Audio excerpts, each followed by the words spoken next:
Seorang jurnalis bertanya dengan keresahan yang dalam. Di zaman ini, katanya, banyak orang muda saling menyalahkan, mencaci, bahkan memusuhi saudaranya sendiri. Ia ingin tahu, apa yang harus mereka pegang sebagai pedoman. Bung Karno, dengan suara yang penuh keyakinan, menegaskan bahwa jika bangsa ini ingin tetap tegak berdiri 1000 tahun lagi, maka satu hal harus selalu diingat. Jangan pernah menaruh benci kepada saudara yang berbeda. Ia bercerita bahwa suatu hari, ia pernah bertemu seorang ulama besar dari Tasikmalaya, yang dikenal sebagai Abah Sepuh. Ulama itu pernah berpesan, Ojo pisan-pisan nyatru marang ulama kang nunggal jaman. yang berarti, jangan merendahkan orang bijak sezaman, hanya karena perbedaan golongan. Jurnalis itu lalu menyampaikan kebingungan yang kerap mereka rasakan. Ajaran mana yang harus diikuti? Siapa yang patut dijadikan pegangan? Bung Karno menjawab dengan hati-hati bahwa Indonesia bukan milik satu ajaran, satu tafsir, atau satu panji, melainkan sebuah taman sari tempat segala perbedaan tumbuh berdampingan. Ia mengingatkan satu pesan penting, Ojo pisan-pisan nyalahake marang warahe liyan.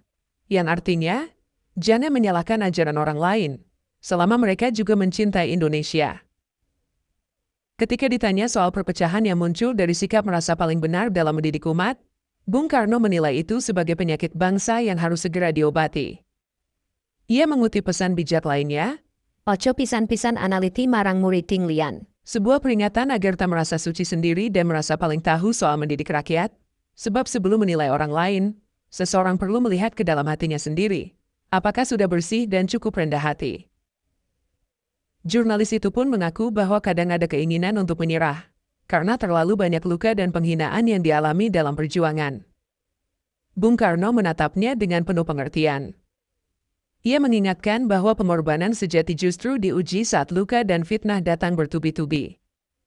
Dan dalam hal ini, satu ujangan yang harus selalu dipegang adalah, Ojo mandek makarya sanatian piniloro dening liyan. yakni, jangan berhenti bekerja untuk bangsa, meskipun disakiti atau dilupakan.